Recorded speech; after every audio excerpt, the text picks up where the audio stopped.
Welcome to Wayward Movie Recaps. The movie begins with Henry sitting alone in a toll booth, working the quiet night shift. When morning breaks, he heads home. His wife, Debbie, welcomes him with breakfast. She's upbeat, almost like she's been waiting for this moment. How was your night? Good. Are you gonna go with me to Cindy and Bill's this weekend? Sure. I don't want to go to Cindy and Bill's. I want Cindy and Bill to come here. You're talking about kids. Of course I am. Henry, do you still love me? Because I know that you used to. Before Henry gets a chance to answer her question, suddenly, there's a loud knock on the door. When Henry opens it, his friend Eddie stands there with a sick-looking man named Joe. Joe is pale, sweating, and clearly not doing well. He keeps vomiting. Debbie, who's a nurse, jumps into action to help Joe, while Eddie asks Henry to come fill in for Joe at their baseball game. Joe's too sick to play, and the team's down a man. As you can see, he's not exactly game ready. So, what do you say? It's November. They keep the field in pretty good shape. Oh. So what do you say? Henry. So where's this game? Near Kaisertown, about 15 minutes away. Just pull right over here. So, hang tight. We'll be right back. What Henry doesn't realize is that Eddie and the others are putting on masks, pulling out guns, and walking into a bank. Henry has no idea a robbery is happening, but soon the alarm goes off, and the guys run off, leaving Henry alone in the car. A police officer nearby sees him and notices something odd. Henry's wearing the same team jersey as the robbers. Look, we know this wasn't your deal, Torn. These people aren't your friends. Why are you sticking up for them? You're looking at 3 to 7, Henry. The court sentences Henry Torn to 3 years in prison for the...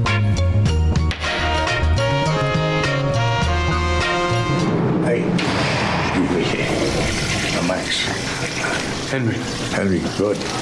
bank robbery. Nice. Clean, simple. I like it. What are you in for? Life.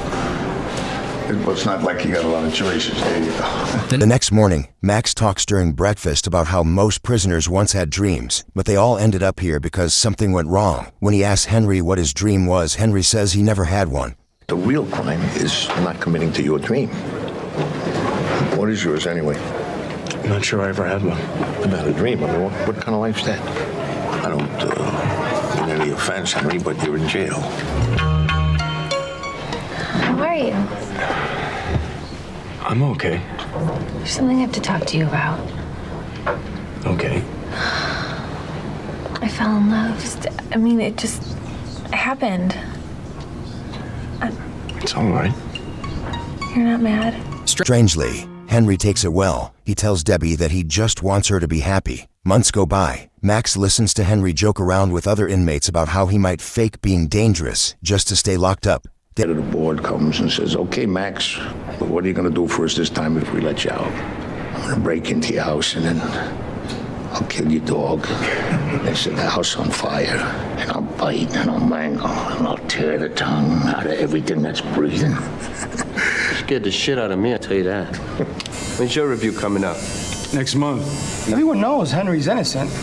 I didn't do the crime. Hey, but you got the time. So you might as well have done it. If you did the time, you might as well have done the crime. I mean, it's skill. You never told me your dream. I'm living it. It's easy living in here. I got nothing to prove. Henry's parole is approved. When he leaves the prison, he visits Debbie's place and is surprised to find Joe being the man of the house. Debbie is pregnant, just as she wished, and Henry is dumbfounded by how things have turned out for her.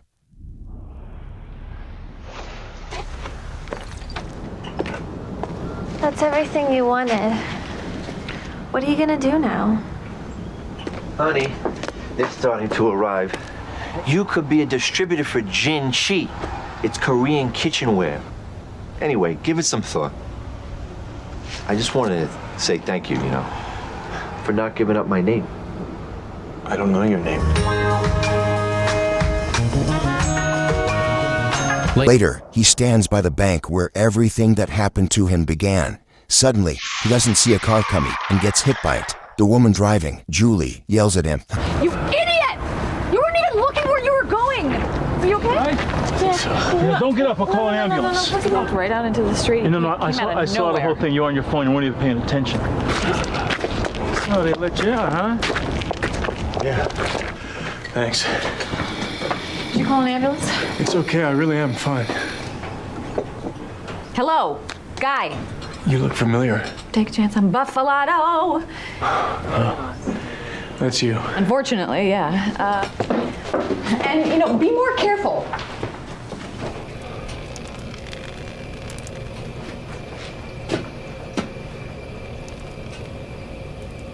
The headline he is reading tells of an attempted bank robbery through a tunnel. Henry quickly goes out and notices the tunnel connecting the bank and the theater across the street.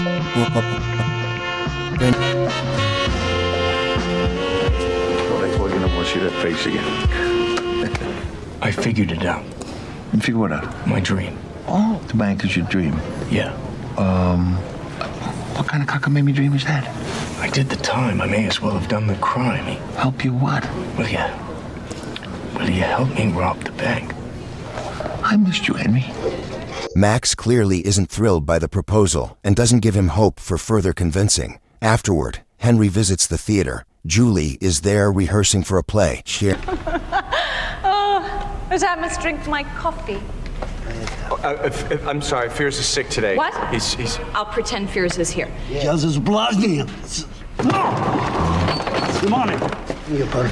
performing, nothing comes out, you just performing. From the top, everybody. I'm gonna grab some coffee. Always coffee. What are you doing here? Are you here to sue me? No. Good. They walk to a cafe and talk. Henry compliments her acting. Unlike the director who trashed her during rehearsal, she thanks him for not suing her over the accident. Meanwhile, Max is attending his parole review, and he follows Henry's advice to be good in front of the evaluators. He is successfully released. Hey, George. Where is your car? I don't have a car. Hey, let me in. Will you open up? Max, it's gonna be okay. Are you kidding me? This is your plan? No, this is 80 years ago. No guns. What? Why? Someone could get hurt. That's very sweet of you, Henry. First thing we do is we go to this old bank of yours and we'll see if that's there. Now, which kind of account would you like to open? My uncle, he put all his money in your vault when I was a kid. I mean, what was my point anyway? With his great old man charm, Max manages to get all the information they need about the vault. Now, they go back to the theater to look for the tunnel. Julie isn't thrilled to see Henry again, especially with Max tagging along. Max pretends he used to perform at the theater. I was just showing Henry the place where I used to perform. Excuse me, would you mind terribly if I took a look inside? How you doing? Great. Come and help. What productions were you on? Some of the greats, Shakespeare, of course. Can I be a bit of a nuisance, please? I'd very much appreciate a small tour around the old place. Well, I suppose it's okay. Oh, great, thank you. Henry? Sure, go ahead. Is that your dad? No, he's a friend. Really? Because he seems like your dad. The inner sanctum, like it was yesterday. And here, bring back some memories. Oh, indeed. The man giving him a tour backstage, caught in the moment, shows Max where exactly the tunnel was built. Max starts tapping the walls, checking what's behind them. Later, Max and the guide return just as Henry is telling Julie that he recently got out of prison. Just got out of prison. Prison? It sounds worse than it is. Really? What, are you a murderer or something? No, do I look like one? Oh, this place is just full of treasures. And I'll see you tomorrow. Tomorrow? Yeah, Max has kindly offered to volunteer at the theater. It's time to work, you lazy Americans. What are you doing after rehearsal? Why? You like Chinese? Yeah, okay. 8 o'clock? Sure. Stay out of prison. Jula, please. Yes, yes. Later at home, Max brings up their plan to move the tunnel dirt to the roof while Henry gets ready for his date. How do I look? You look like Henry. You gonna be all right? Oh, yeah. We had a great day, kid. Go have yourself a nice dinner. Sorry I'm late. Hi, Henry. Hi. So how was rehearsal? I feel like duck. Problem is, I don't just want to be good. I want to be great. I just don't want my legacy to be a Buffalano commercial. And I gotta get out, before it's too late. Sounds like a plan. I hate fortune cookies. I like them.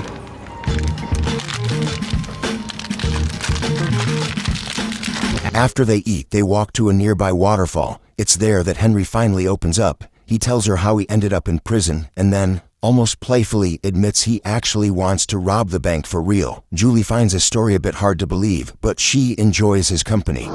You're gonna rob the bank that you already went to jail for robbing? Yeah.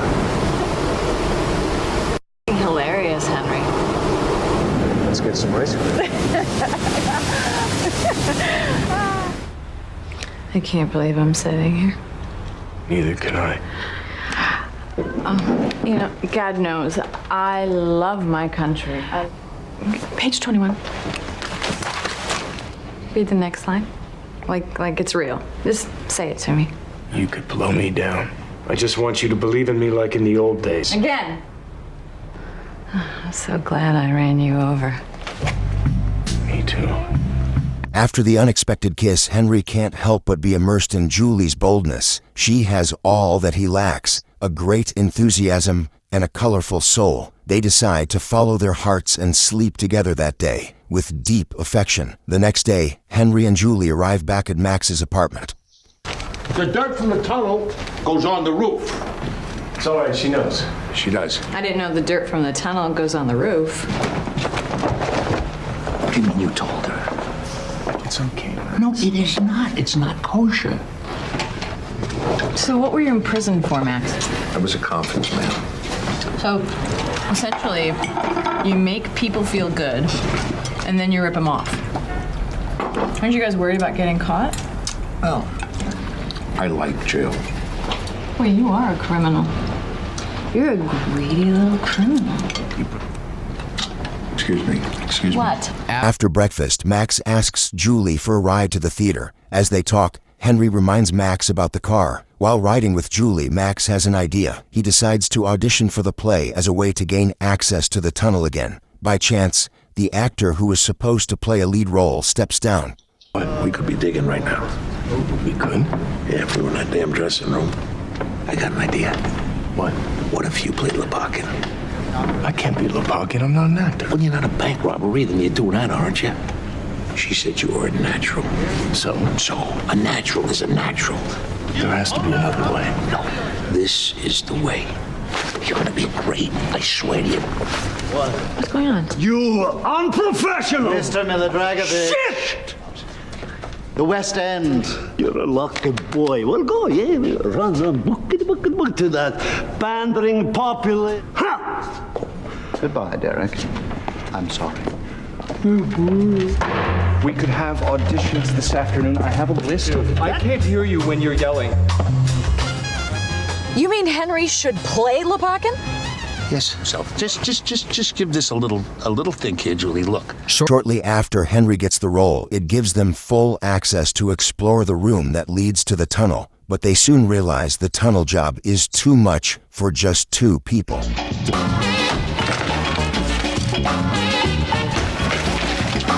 Lower. Henry,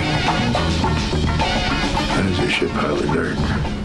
I think we might need another pair of hands. You suck. No. I suppose that's him. Yeah. How are you, Joe? How's business? It all fell apart, and now all I got is a garage full of dumb Korean plastic. Listen, Joe, we might be able to help.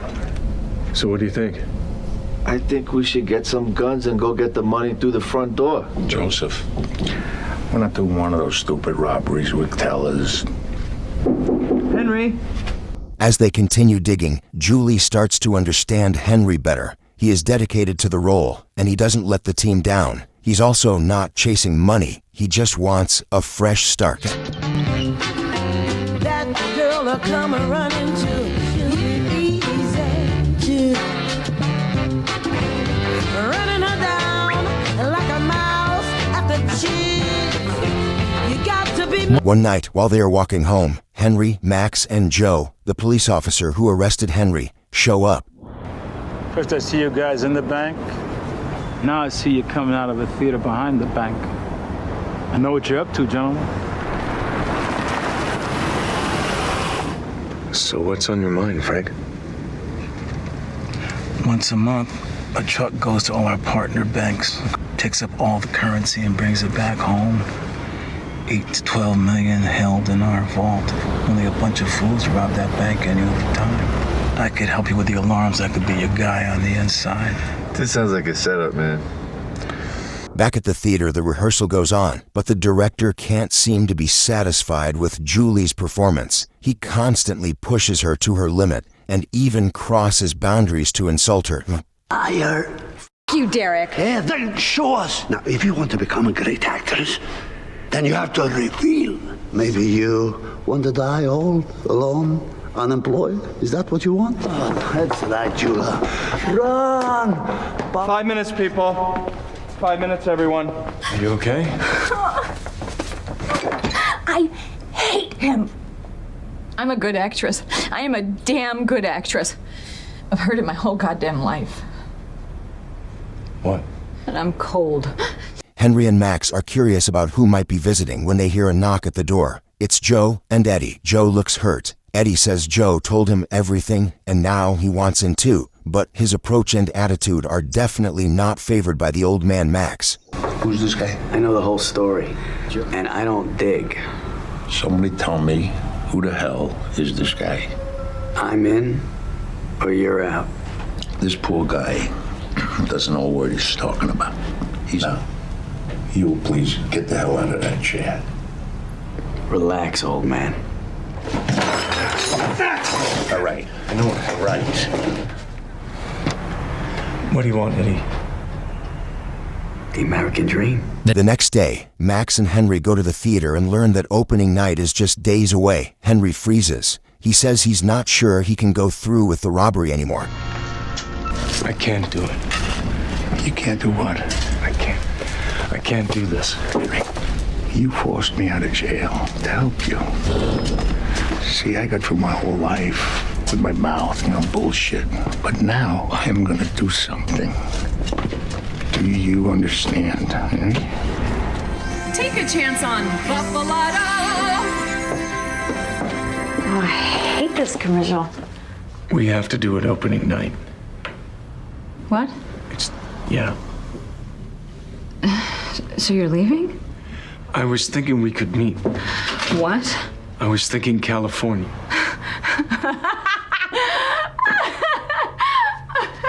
You wreck my play. You make me an accessory to a crime. You're a bank robber. Henry, you're a bank robber. You... She feels betrayed. She breaks down and tells him to go if that's what he wants. Then, shortly after, the big show day arrives for both the theater and the bank robbery. Tonight, my dear players, we can show our audience of our imagination. As we say in my home country, go out there and break some dicks. 10 minutes, people, 10 minutes. As anticipated, the money gets to the bank, just like the cop said. Henry continues his performance in the play, then slips away to help with the heist. Everything seems to go smoothly at first. Where is he? Where is that old geezer? Goodbye. Go. Nice of you to join us, old man.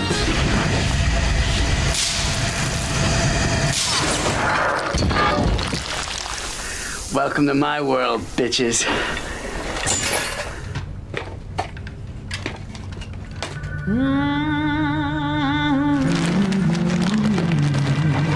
They manage to get the money, but then, suddenly, Eddie pulls a gun and threatens to shoot Max if he doesn't shut up and move out of his way. He orders Joe to take the bags and put them in the car. Joe clearly isn't up for it and tells him to stop doing this while moaning. Listen, stay out of it. Welcome to the party, Brando. Come on, Eddie. We're here. We're done. Come on. Shut up, Joe. No happy ending for you, my friend. Ow, you animal! Ah!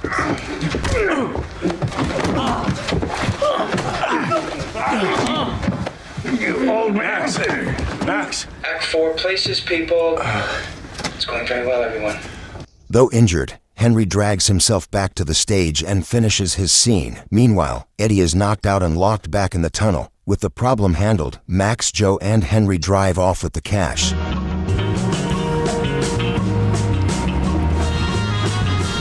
Stop the car. Joe, stop the car. Stop the car, Joe.